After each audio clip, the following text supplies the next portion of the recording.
Hola mis queridas y queridos estudiantes y bienvenidos a continuar nuestro trabajo de nuestro curso Bioestadística. Hoy nos vamos a dedicar a hablar acerca del resumen estadístico y cómo usamos los contenidos que hemos tratado en las sesiones anteriores para mostrar todo lo que tenemos en un conjunto de datos. Así que no esperemos más y vamos con eso.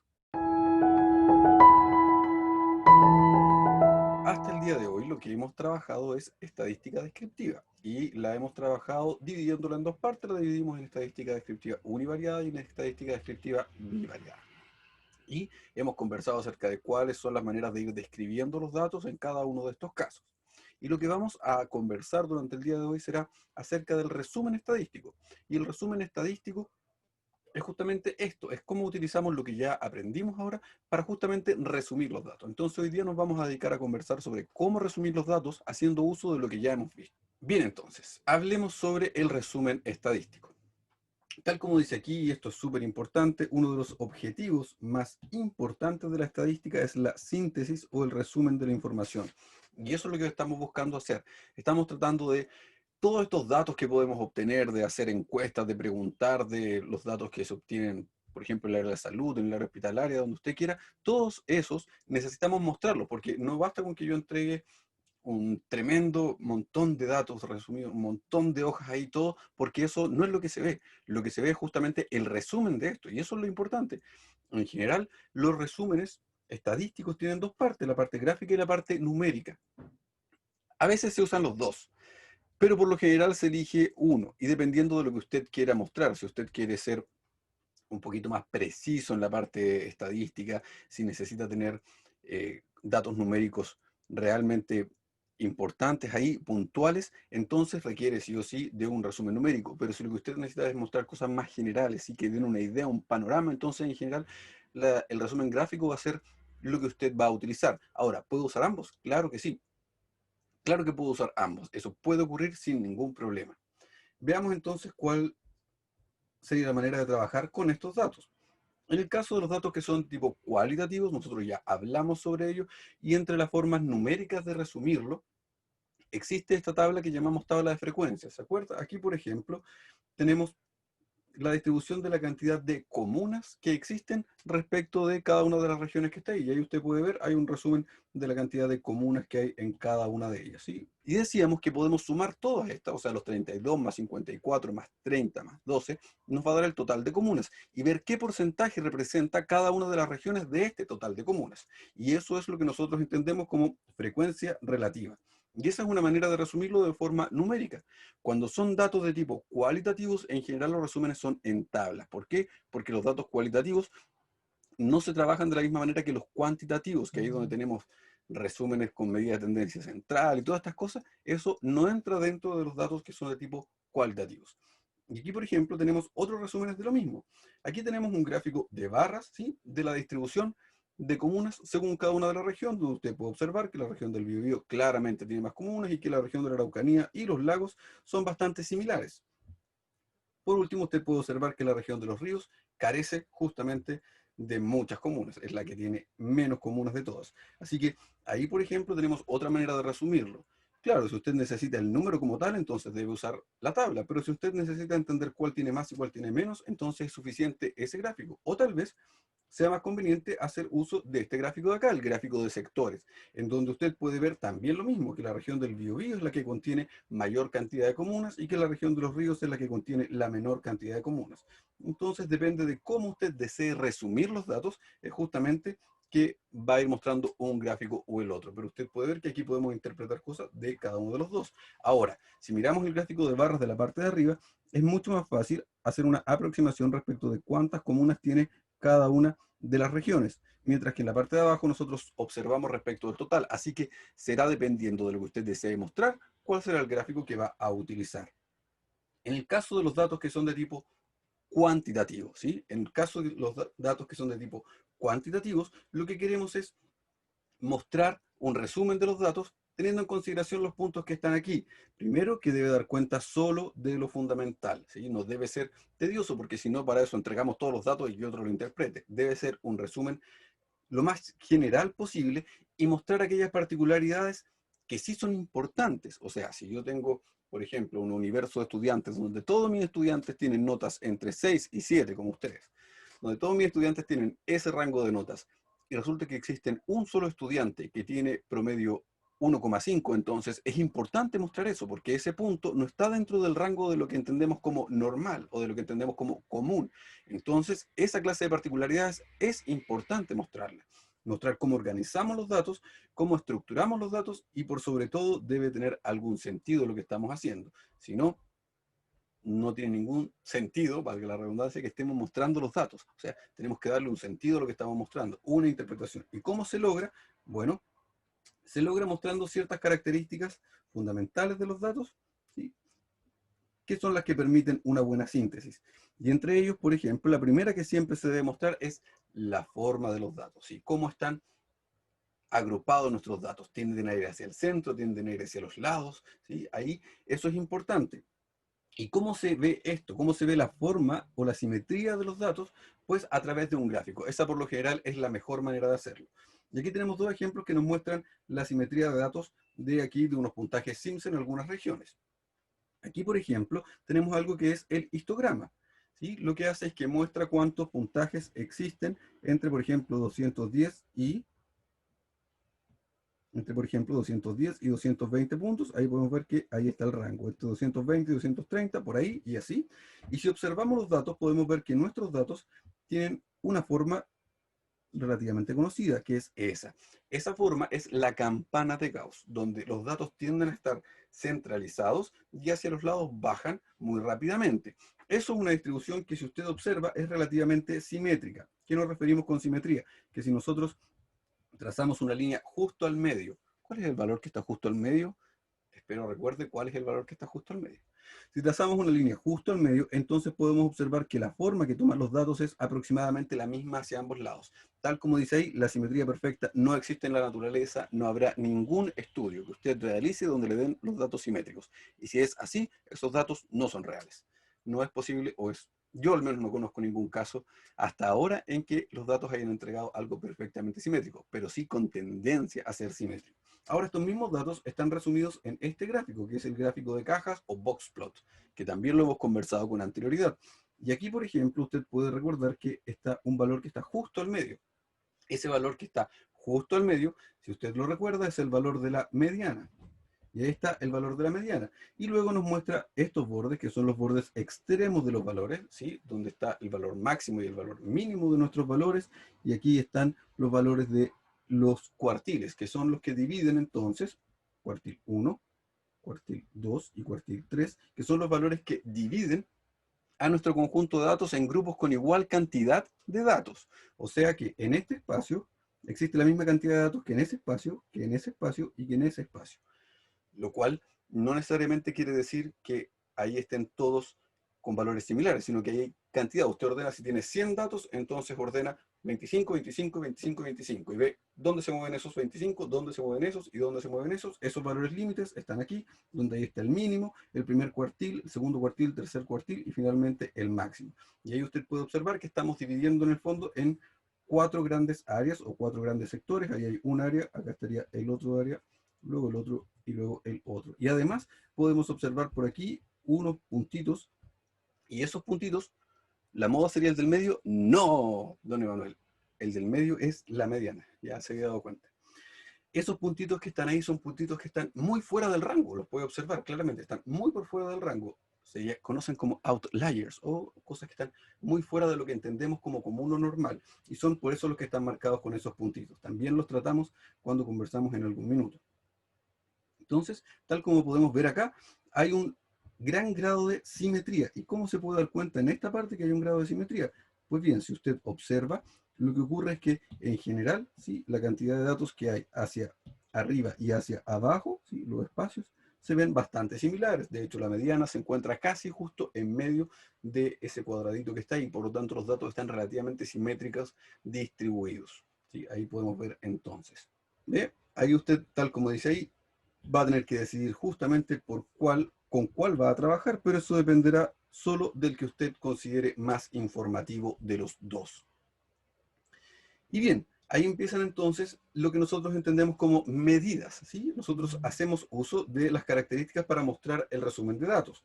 Y dentro de esas medidas, ¿sí?, usted puede encontrar, por ejemplo, la media, la mediana y la moda. Ahí usted ya las conoce, ya las hemos definido, hemos visto cómo funciona cada una de ellas. Por lo general, cuando los datos sean muy simétricos, estos tres valores tenderán a estar muy juntos uno respecto del otro, mientras que si los datos no son tan simétricos, estarán más separados uno del otro. Ahí entonces, como dice, en una distribución simétrica, estas tres medidas son coincidentes, ¿sí? ¿Cuál es más importante? Pues depende, ¿sí? En general lo que uno usa es la media, ¿sí? Eso sí. Pero en algunos casos, cuando es asimétrico, uno tiende a usar la mediana. Depende entonces del grado de simetría. ¿Por qué de la mediana? Porque es el valor que está justo al medio y nos divide el 50 y 50 de los datos. Entonces nos va a dar, en comparación respecto de la media, cuánta diferencia existe. Así que todo depende de cómo sean nuestros datos. Y aquí está cuando se habla de las medidas de posición. Las medidas de posición son lo que ya hemos nombrado. Ahí están los cuartiles, los quintiles, los percentiles, que usted también espero se acuerde de ellos, ¿sí? Y que se muestran por lo general en un gráfico que es el gráfico Boxplot. Ese también ya lo conversamos. Y aquí quiero hacer un pequeño stop respecto de los deciles. Por ejemplo, los deciles son valores, son 9 valores que dividen al total de datos en 10 grupos, cada uno conteniendo igual cantidad de datos. Entonces, imaginemos que esta línea son todos los chilenos. Y aquí tenemos entonces las personas cuyo sueldo es 0 pesos, y acá tenemos las personas, estoy inventando un número, cuyo sueldo es 1.000.000 de pesos, que sería la persona que gana más, supongamos, dentro de este país. Lo que ocurre es que nosotros dividimos la cantidad de datos. Ahora, ¿qué es lo que nos dice la lógica? Y de hecho así son los valores que se han obtenido en las distintas encuestas, como por ejemplo el censo, que la mayor proporción de personas, ¿sí?, se encuentra más cerca de los sueldos bajos que de los sueldos altos. Por tanto, entonces, si nosotros dividimos en igual cantidad de datos, por lo general los valores van a estar divididos así. Tengo 1, 2, 3, 4, 5, 6, 7, 8 y 9, por ejemplo. ¿Y qué es lo que ocurre? Que aquí, por ejemplo, está el sueldo, supongamos, de 500.000, y aquí está el sueldo de 600.000. Por acá está el sueldo de 100.000, suponiendo, inventando, por acá va a estar el de 350.000. Y lo que hemos hecho es que dividimos en igual cantidad de datos. Entonces podemos decir que en este primer decil hay igual cantidad de chilenos que en este segundo decil y en este tercer decil. Y aquí es donde se suscita un problema, que es el problema ético de hacer esta clase de división. ¿Qué ocurre? Que una persona que gana ese sueldo de ahí, ¿sí?, está agrupada junto con esta persona que gana ese sueldo de ahí. Sin embargo, aquí la brecha es bastante grande, muy distinto de lo que ocurre de seguro entre las dos personas que están aquí dentro de estos dos límites, donde la brecha es muy pequeña.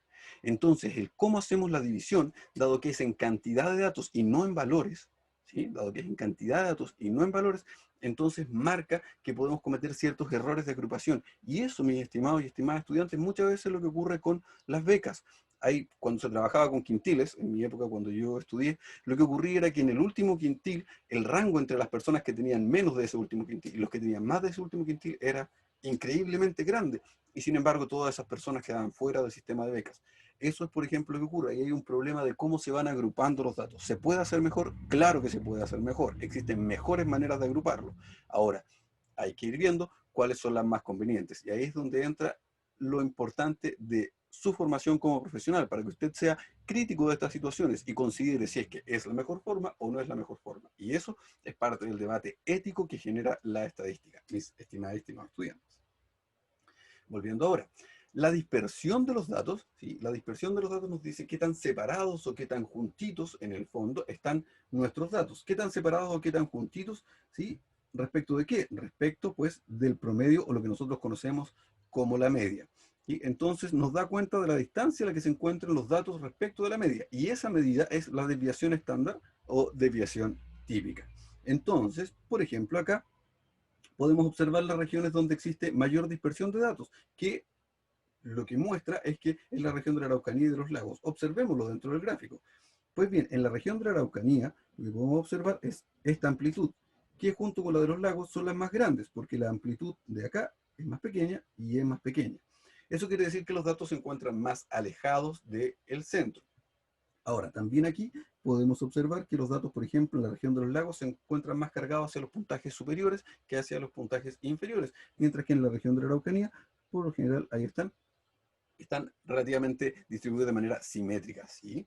pero sí se encuentran más desparramados respecto del centro. Eso es lo importante, es qué tan desparramados o qué tan no desparramados están respecto del centro. En la región de los ríos, por ejemplo, ¿sí? En la región de los ríos podemos ver que están mucho más cerca del centro que en los otros, pero claramente este tiene una distribución mucho más asimétrica, puesto que la parte de arriba es mucho más amplia que la parte que está abajo. Ahora, también en la región del Biobío existen algunos valores, ahí está, que son atípicos, que llamamos nosotros outliers, y por tanto eso es digno también de requerir cierto análisis de por qué ahí existen esos datos atípicos. Puede que por salirse tanto de la norma no hayan sido correctamente identificados, o puede ser que estén demostrando alguna clase de anomalía que existe allí. Además, podemos observar, por ejemplo, en esta misma comparación mediante los gráficos de cajas, que la región de los lagos es la que posee el puntaje más alto y que la región de la Araucanía es la que posee el puntaje más bajo. Pero también podemos observar que la región de los lagos, si bien posee el puntaje más alto, también posee el puntaje más bajo, y esto viene porque sus datos están muy desparramados. Ahora, la mediana de los datos, en general, la más alta es la del Biobío, así que ellos son los que tienen en común los puntajes más altos, ¿sí? Ahí lo puede observar, y los otros en realidad son bastante similares. ¿Cuál es el que tiene los puntajes más disímiles? Pues justamente es la región de los lagos. Y eso lo podemos observar solo con un gráfico. Así que podemos entregar toda esa información solo haciendo esa comparación con gráficos de cajas. Comúnmente, para ver la simetría, ¿sí? Para ver la simetría, se usa un valor que proviene de la desigualdad empírica del caballero que está ahí, cuyo apellido es bastante difícil de mostrar. Y lo que dice esto es lo siguiente, es que en general, si aquí está el valor de la media, inventemos, por ahí está el valor de la media, ¿cierto? Que una desviación estándar hacia la izquierda y una desviación estándar a la derecha permitirá que nosotros agrupemos aproximadamente al 68% de los datos. Y eso viene, ¿sí? Y eso viene justamente de la idea de la forma de la simetría de los datos y todo ello. Si los datos son simétricos, entonces por lo general esto va a tender a cumplirse. Y si nosotros nos movemos, en vez de una desviación estándar, dos valores de desviación estándar respecto de la media, hacia la izquierda y hacia la derecha, entonces lo que tenemos es que estamos agrupando al 95% de los datos. Me equivoqué. Sí, lo que estamos haciendo es que estamos agrupando al 95% de los datos. Y más aún si nos movemos, en vez de dos, tres desviaciones estándar respecto de la media, entonces tenemos al 99% de los datos. Y por 0,9, o sea, casi la totalidad. Nunca va a ser la totalidad, ¿por qué? Porque en esta gráfica, esa línea que está por allí tiende a aproximarse infinitamente, pero nunca se juntan. Eso se llama ser asintótico, o sea, tienden hacia el infinito. Y por eso nunca vamos a llegar a contener al 100% de los datos. Eso es una cosa ya más matemática en la cual no vamos a llegar tanto, ¿cierto? Pero aquí usted puede ver que si consideramos esto como la campana de Gauss ahí para los datos, sí, son relativamente simétricos, su media de seguro debe estar por allí, y lo que observamos es que el 95% de los datos, o sea, por allí y por acá, está el 95% de los datos, donde aquí está la media y nos hemos movido dos desviaciones estándar hacia la izquierda y dos desviaciones estándar a la derecha, o sea, la restamos y la sumamos respecto de ese valor. Y aquí contenemos entonces al 95% de todos los datos. Y ahí está cómo hemos resumido justamente esa información. Y bien, mis estimadas y estimados estudiantes, lo que tenemos es cómo estamos usando lo que ya habíamos visto para resumir la información que entregamos. El resumen estadístico es una de las partes más importantes cuando se hacen estudios científicos. ¿Por qué? Porque lo que estamos haciendo es todo lo que hemos obtenido, mostrarlo. Pero el resumen científico, y en esto quiero volver a hacer hincapié, tiene una gran responsabilidad porque usted puede mostrar lo que estime conveniente o lo que a usted le parezca mostrar. Y la idea es que el resumen estadístico sea lo más verídico y lo más certero posible, ¿sí? Teniendo en consideración que usted debe mostrar y resumir los datos de manera adecuada. Así que ahí está su gran responsabilidad como futuro profesional. Ya hemos visto cómo se trabaja, con ayuda de algunos par de programas, cómo se trabaja este resumen estadístico teniendo cierta clase de datos. Y ahora, muy pronto, va a tocar el momento en que usted tendrá que hacer práctica de ello. Y eso es todo lo que debíamos trabajar durante el día de hoy. Les agradezco su atención y los invito a comenzar a estudiar con miras a nuestra próxima evaluación. Recuerden que siempre que tengan dudas me pueden consultar y estaré muy atento a poder responderles. Por ahora, yo me despido y nos encontramos la próxima semana en otra sesión. Que estés muy bien. Chao, chao.